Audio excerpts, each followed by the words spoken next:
I want to learn more about the general history of Lyra before the creation of the human species.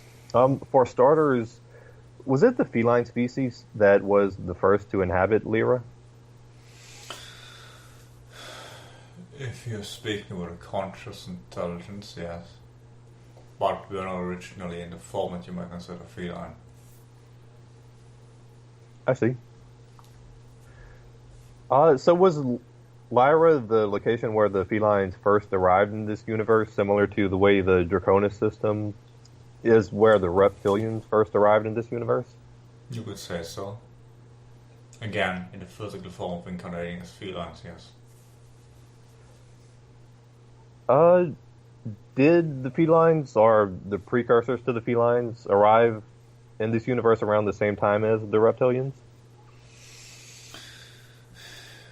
Yes, pretty much exactly the same time, but not necessarily the same time there was incarnation in physical form. It's just we came together at the same particular time. I see. Now, as I'm sure you know, Lyra and the Draco star systems are neighbors, despite their inhabitants being the exact polar opposites. Was this planned by the beings who created this universe, and if so, do you know why? We agreed to this as well as the reptiles, as our main point was to incarnate in the vicinity where we would, after we venture out, more or less meet each other or rather our offspring in terms of reptiles and humans would, and then they would be confronted with the polar opposite. It was just an easy task. It was obviously not going to work out in the first place, at least the time frame you're asking from right now. There were several tribes, different tribes, but originally it was seen as supposed to be the easier route. I see. Mm. Now, can you tell me what the relations between the inhabitants of Lyra and Draco were like before the creation of the humans? I mean, were they friends or at least peaceful? They were somewhat peaceful because there was not much connection at all. The creation of the humans, so was considered something like a breach or even a mistake. Right, okay. Um, can you describe in general what Lyra was like before the war? For example, what did its planets and cities look like? Oh, it was a pristine condition. It was beautiful. There was not maybe what you consider high tech, but there was at least still some higher advanced settlements. The atmosphere was rather serene. There was also more pacifist attitude perhaps among members, or like maybe that's the wrong term, peaceful at least. And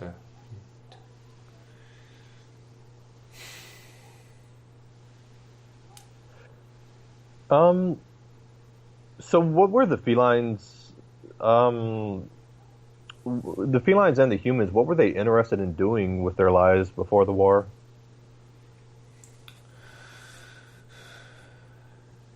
simply building upon each other, supporting each other, prosperity, art, culture, science, those topics they have a forefront of interest.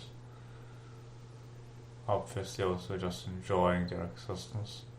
Reproduction was at this particular time so an important topic to keep the life form sustainable. So Right. therefore also food and agriculture to some degree. Um, can you tell me how many planets in Lyra were populated by felines and humans? Well, we believe they originally just two, but they became more up to six. Okay. Was Vega the main sort of capital star of Lyra? You could say so, yes. Um, There was also one planet around the star that was mostly populated with felines, later humans. I see. Now, when the humans were first created, was there just one race, or were there also ones we have today, like, so-called whites and blacks and Asians and blue people, for lack of better terms? There were numerous blood strains, but there are also many more that you might consider completely foreign to your planet, even not even human by your own definition, simply humanoid, with both skull shapes or even vestigial wings or tails and other appendages that you would consider completely untypical from the human form, were so considered human, that were created at this particular point in time as being a manifestation of the human species, as well as some of them more feline, that perhaps feline humanoid, etc., what you might consider. I see.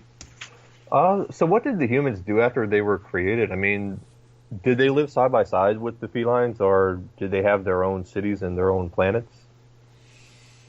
They lived first and foremost side by side.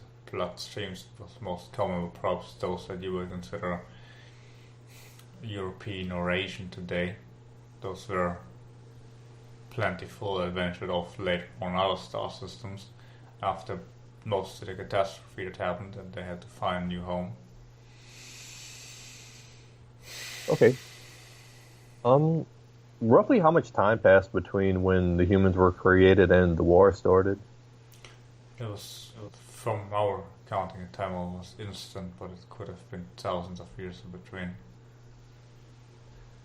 Okay.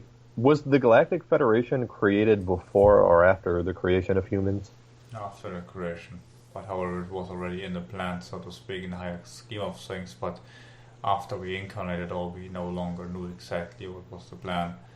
We just had to go along with what happens when you incarnate in the lower dimension, which is a loss of memory, and therefore it was created afterwards. I see. Okay, now I know the Draconian Empire and the Federation both sort of blame each other for the start of the Orion Wars, and I plan to ask Kalask for their perspective as well, but can you share the Federation's perspective on what exactly triggered the start of the war? In general, mistrust of the reptilian species particularly. And I don't like to take sides in this conflict. Obviously, I'm looking at it from a biased perspective that reptiles consider human existence something to be wrong, which humans picked up on, which is why there was no trust established. There was also some type of trade deal gone wrong, so to speak. Malicious intent was assumed. I'm not exactly sure if it was present already or if it was a conflict that emerged which then brought it about. It was just a general different outlook on life and the existence in the universe and what is the correct idea. Yes, if you always have different people with different ideas of what's right and what's wrong in their very core and inner being, they just radiate. They can start a ball brawl, for example, over a minute, unimportant detail like somebody accidentally bumps into another person, even though it obviously is not for that reason, but because general energy in the vicinity is one of hostility. Right. So what happened the day the war started? I mean, did the Draconians just send a fleet of ships to attack the cities in Lyra, or what? They first sent in their own peoples to infiltrate the society and live with them peacefully. We were never quite sure what exactly their intention was, if it was originally one of intention to conquer and destroy, or if it was just a plot or a scheme that came up along while they were living there and thought this is a viable option. So at one particular point in time, after they had gathered enough intel about the people living there, they decided to carry out a full-scale attack while those people that were already living among Lyrans helped the invading forces, much to the dismay of those that were locked on the planet in the aftermath. Right. This is a method they have since then perfected and used on many other planets. I see. So did the felines and humans have their own militaries and warships and that they used to fight back with? Originally not, they just learned how to construct them later. I see. Now, I know there was at least one planet in Lyra that was blown up. Did this happen right at the beginning of the war or later on? It finally devastated the Lyran system to the degree that human life, at least in some areas and squadrons, would become entirely impossible. First, there were skirmishes that took place before there was a full-scale planetary attack. I There see. are also weaponry employed you might not be familiar with from your world. Um, so how many planets in total were blown up during the war in Lyra?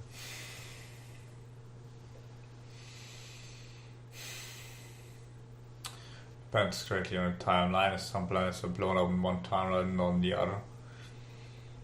It also depends on how far you take the definition of a Lyran war, as many fled to other systems that followed there, and there was also conflict going on over there, spread like a wildfire throughout the cosmos. There were at least 2 planets were blown up in the process directly around Lyra. Likely 3. I see. But again, it So, depends greatly on the timeline. right, right. So in general, what happened to the civilizations in Lyra during the war here? I mean, were any of them able to fight off the Draconians, or did they all just have to migrate to other star systems? Most of them had to migrate at this point. Not as other attacks and other systems, they were some already more durable, but originally the attack was one that came completely unexpected, and everybody was happy if they even survived. So where did they migrate to? Numerous systems like Pleiades, Sirius, Orion, obviously. Uh, Cassiopeia later on, but mostly those 3. okay. Roughly how long did the war in Lyra last? The whole idea of asking what time frames is malleable and unstructured, but it was at least since thousands of years. Okay. So what is Lyra like today? Is there anything left of the original cities and civilizations? Maybe not cities and civilization except ruins, but there are still planets that did not get blown up, yes. Some of which are still inhabited. Did any of the refugees ever return to Lyra to build new cities, or were the planets just too damaged by the war to rebuild? Likely the latter. I see. Like I said to Metax, I know both sides blame each other for the start of the war in Lyra, but can you share with me the Empire's perspective on what started it? Well, we approached the planetary reach with the decision to implement new civilization to our empire. This is how we approach new civilization simply, yes. Right. This part, this incarnation cycle where we class were very much a part of the empire in a traditional sense, there was split off, etc. So this regard we're also employed to gather intelligence, so to speak. The original idea is simply to establish relations, trading relations, yes, Okay. and some were sent like an envoy to make first contact with people down there, being humanoids in this particular juncture of time. Similar to your current bloodline, you have some of the ancestry from various groups that were there present, but obviously all humanoids in this galaxy more or less have at least somewhat gotten genetically inflicted by this particular group that went out and infected, or as you're calling this, popularized or seen in other words, but from our perspective it was infected. Now, we first arrived there. The idea was ships landing, no problem. We are stepping down from ships. We're establishing relations. Perhaps similar to your idea of what you have in one of your movie industries, your so-called Hollywood industry with first contact scenario, yes? Not much different than that. Happened on many words similar fashion. Or, obviously also the idea that the new civilization was supposed to be subjugated our imperial rule. And they obviously had their idea of having, well, we're quite sure where they're coming from. Obviously at some point they got hostile and they realized our intentions and they fired us, they attacked us. Okay. Perhaps difference in the belief system, they also acted very strange and erratic, and like you, they also got what you could say considered triggered, yes? By energy. Okay. I see. Apparently we were infringing on some of their, whatever they're considering safe spaces, yes? In a way they didn't consider to be appropriate or weren't quite sure ourselves why they attacked us. But the idea of simply we were subjugating a new world, we were infiltrating the government structure, yes, but with their idea that we were doing a better job at governing their world. This is what we did with all worlds. And obviously the idea was also to first establish relations with them, and then have something like the idea of having an overtake. However, we have since then perfected our method of the Empire, so sending usually people into new worlds to first get them used to troops, and then they send in what you consider a false flag attack, because then people are more likely to side with us. Okay. Thereby we circumvent such problems. Because apparently new civilizations need an enemy. So you provide them with one. Instead of just going in and saying now we are part of the Empire, because then they will fight us. Instead we come, hey, let's be friends. And then we send somebody else in to attack them, and then we help them defend themselves against the attacker. That's why they are more likely to be willing to be integrated in the Empire. I got you. Now, Metax mentioned there was something of a trade deal that went wrong. Are you allowed to tell me what this was all about?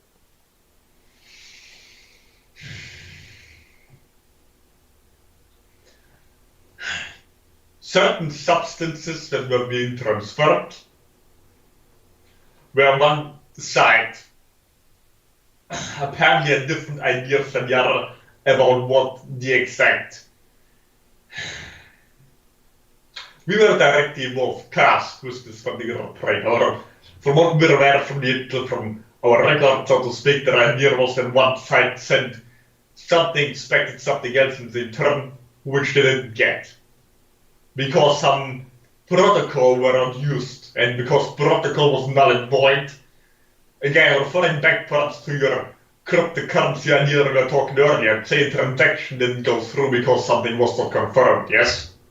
And the other side got mad, obviously, about not receiving what they bargained for, so to speak. Okay. Oversimplification. So was the Kalask race involved at all in the Lyran War? We're gathering intelligence, we shared, yes.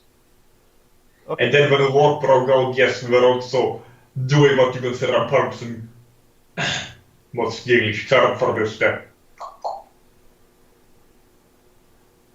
We're following, we're shadowing other battalions, so we're sometimes employed to protect carrier groups, battle groups. Okay. Like in Death Star, for example, something like this, we had ships around those things to defend them against attackers. To take out Luke, so to speak, yes? Okay. Were the Zeta Greys or insectoids or the birdies involved in the Lyran War? Birds, very much so, yes, but there is more of an overseeing function. As you're aware, most of the birds, the cats, did not give off direct use in warfare. As from what we're aware, neither of them are exactly on one side or the other. At least in particular warfare, and had considered to be something as planned, as they usually do. Insectoids were on our side and more largely. Later, some of them joined the Federation, where originally were on our side. There are a great number of insectoid races within the Empire, bigger amounts than the Federations. So it's quite as large discrepancies in the reptiles, but still much bigger than mammals, for example, where we have little. So the races, from what we're aware of, did not exist at this point. Okay. So what dimension did the war take place in?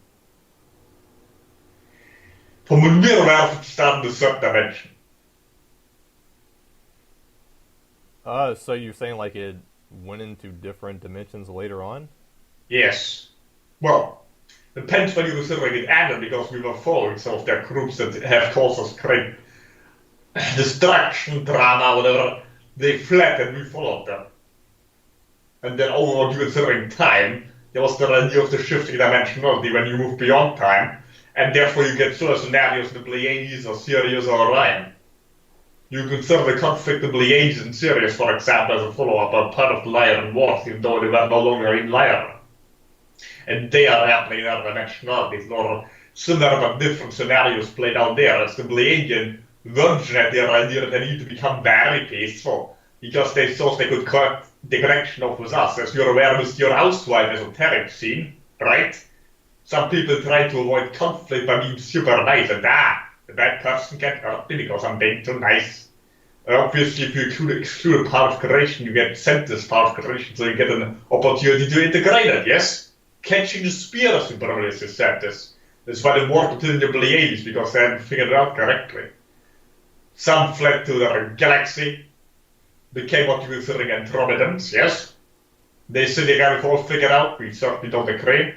But at least we didn't follow them further up there, so at least they were able to fend it off by itself. Like they managed to integrate everything down there above the conflict. Those evil reptiles are still warfaring, while they're all nice and peaceful now. They're still also just held out part of the puzzle. Lyrans went in different structures, different systems. They also developed what you consider different human races, different human coloration based on those planetary systems. They adapt to those particular environments, for example, right? Okay. There was some conflict as we did go there, and some also interacted there peacefully. Hybrids were created to the best of our ability, but that did not go very well. So after there was the war in Lyra, which system did the war go to next? Was it the Pleiades, Sirius, or Orion? Again, it shifted in dimension, so it shifted to a place where there is no time. So you could say some of the events happened before that, even though they were in linear timing after that. Okay. They went there simultaneously, and different groups of us followed them there simultaneously. What happened all our last in this particular linear idea of time was Orion. Okay. I got you. Not quite, but you will.